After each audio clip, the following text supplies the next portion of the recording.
When you work in education leadership, you don't get off at 5 o'clock. Your mind is always on the clock, thinking of ways to solve problems for your students, parents, and teachers. On the Clock is your go-to podcast to learn valuable insights from education leaders across the United States. I'm your host, Todd Dallas Lamb, former White House appointee to the U.S. Department of Education, and we are now on the clock. Welcome back to On the Clock. I'm your host, Todd Dallas Lamb. I am live today again with the conference in Washington, D.C. And a huge topic at the conference over the past 3 or 4 years in my memory has been parental engagement. A number of companies are out there that try to move the needle on parental engagement. And my guest today is Nadia Hillman from Duarte ISD in California. Unified School District. USD. Right. My bad. It's been too long since I've been in California.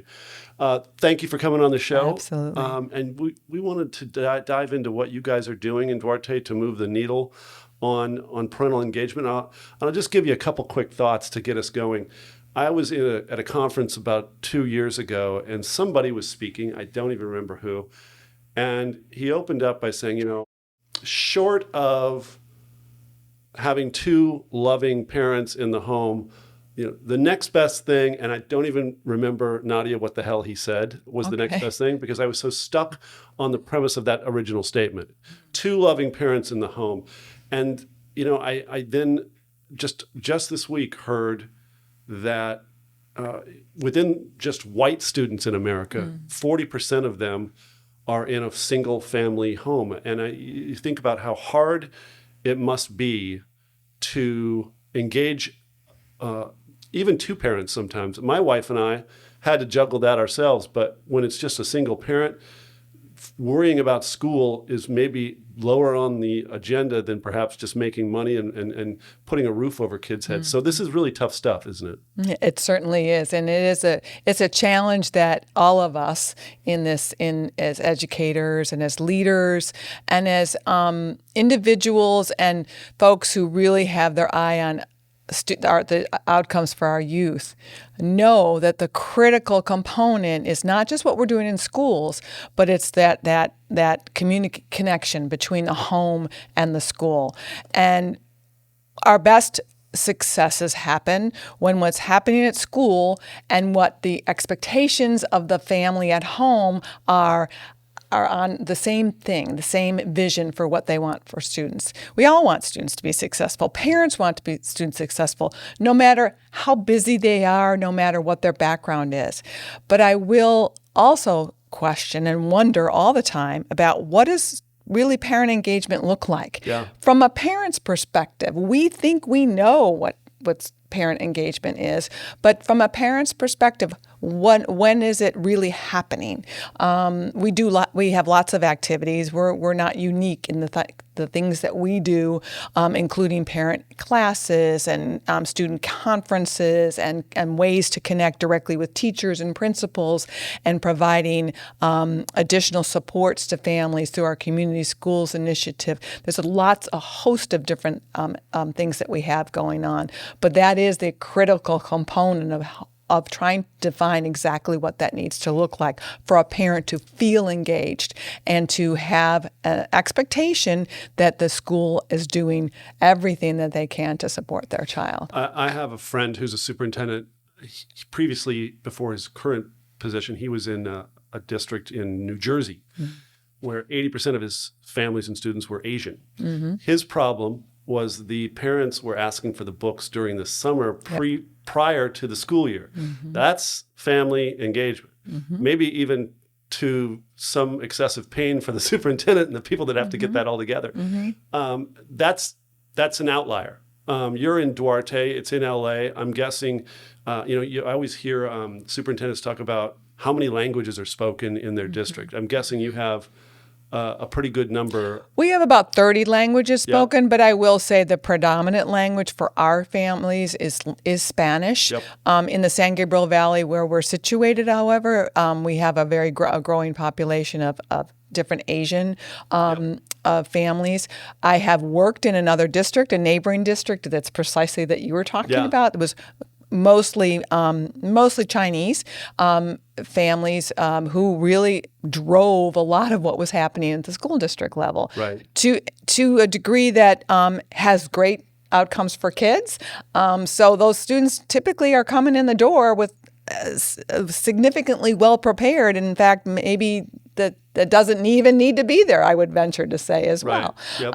That's not to say there's no criticism there. It just is, it's a different context. But many of our schools, our school districts, especially in our urban areas, I have a population of families who are from considered low income, a large population there, a large population of students where the English isn't spoken in the home. Families themselves, we do our best efforts to make sure that all of our materials and our presentations and our provide translation when we can. We have communication methods that have changed over the last couple of years, especially related to COVID, actually for the better, in the way that we are now using more digital.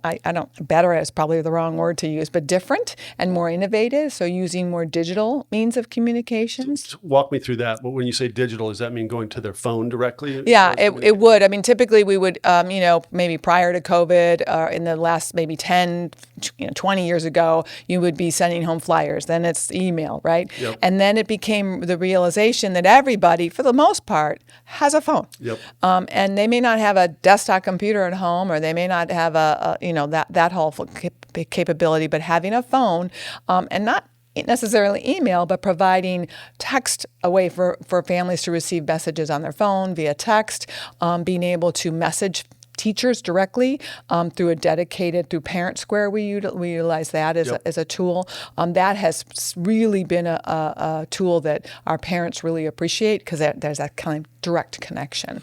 And you get to measure that too, don't you? You get an ability to see who's looking and how much time they're spending. Absolutely. By the way, as a leader, from both sides, right? Not only from the families, but also from which of our educators are using it and using it more, and for what purpose. We can see that too. I think that's, as a system, that's important for us to be able to kind of see across the board that this is expected. This teacher is using it, maybe this teacher isn't. Let's have equity across the board for all of our students. You mentioned teachers. I mean, that really is the point of the tip of the spear with regards to how a teacher is teaching the student, but also bringing that communication directly to that family member. I think that's probably the only way really to engage a parent is through that teacher, isn't it? I don't recall ever having a superintendent send me something that lit my fire, but when that comes to that teacher, if there's an issue in some way, you can get engaged pretty quickly. Absolutely. No offense to any of us as administrators in the district office, but the reality is messages that come from us, while we send them out, we want to connect with the community. It's important for our boards and for our entire community. Ultimately, it's that who is in the room with your child on any given day. That who you connect with, I would venture to say that's where this parent engagement is happening. So you talk about engaged parents, and yet we've had a lot of controversy during COVID of parents theoretically standing over their son's shoulder and watching education and drawing some conclusions about what was being taught, how it was being taught. That's kind of the negative side of parental engagement in some capacity. It can be. Yeah. It can be. There was a lot of, nobody wants to relive the COVID experience, right? But you know what? We learned an awful lot. Yeah. And we learned from things that are unpleasant many times. Although it sort of pushed all of us into much more of a digital space, it gave us as a system, as an educational system, a window into our families' homes that we never had before. Right. And conversely, our parents of every parent had a window into the classroom that they may have never had. Yeah. We all know, parents who have kindergartners maybe are invited into the classroom more frequently or maybe more involved. But boy, the older your child gets, there's fewer connections, right? Well, and I say, like, those parents who are enraged are at least engaged, right? I mean, that's half the battle. And now we can start maybe have a conversation with parents having conversations with school officials, and that's at least got to be a first step towards engagement. And that's what's interesting about parent engagement, because we want it, Yeah. right? But when is it most strong? Let me give you an example. So we use another tool called Thought Exchange, which provides it's a sort of online opinion sharing platform, Right. where parents can, if you put a prompt out there. We use it for our LCAP, and we use it for strategic planning questions and those kinds of things. What are we doing well? What could we do better? People can put their ideas up there. It's totally anonymous yet public. Yep. And then everybody else can see what everybody else said, and then you get, generate some data analytics around it. People can like it, kind of like Yelp, right? Yeah. The highest percentage of usage on that platform is always when there's a hot issue at hand. Right. Like what? Give me a couple examples, maybe. Well, certainly during COVID, Yeah. right? When people were panicked, we all were, the distance learning. We were in a situation where we needed to consolidate schools because of decline enrollment, which we were closing a school. That generates an awful lot of opinions, right? Yep. And which school it should be, and don't close my school, understandably. But putting it out there, boy, we got a lot of concerns then. If when things are going well, or and there's not a big issue on the table, that getting people even to engage in that platform, my usage is much lower. Right.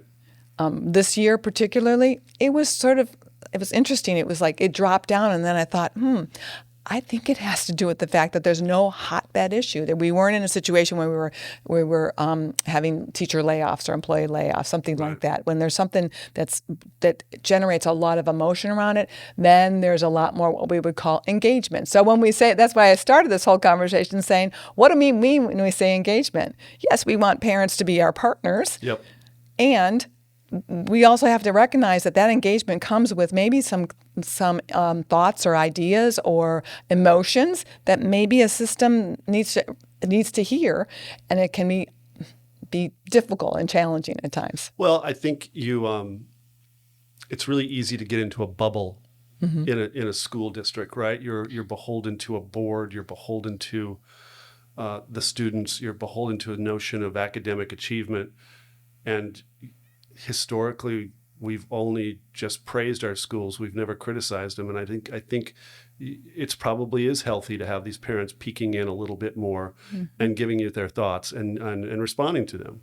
And holding us accountable. Yeah. And some communities are more vocal than others. I've worked in, like I said, a couple of different districts. Some districts who are, like you kind of pointed out, the district that had families that were having all sorts of outside instruction. The kids who come into my district that I was working in at the time, they were coming really well prepared. That's one piece of it. And then they're very right there. They're holding you accountable.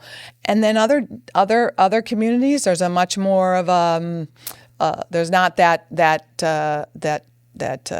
level of engagement that's really pushing the needle on you as you will for a district. And, the pipeline of students you have, with 30 different languages,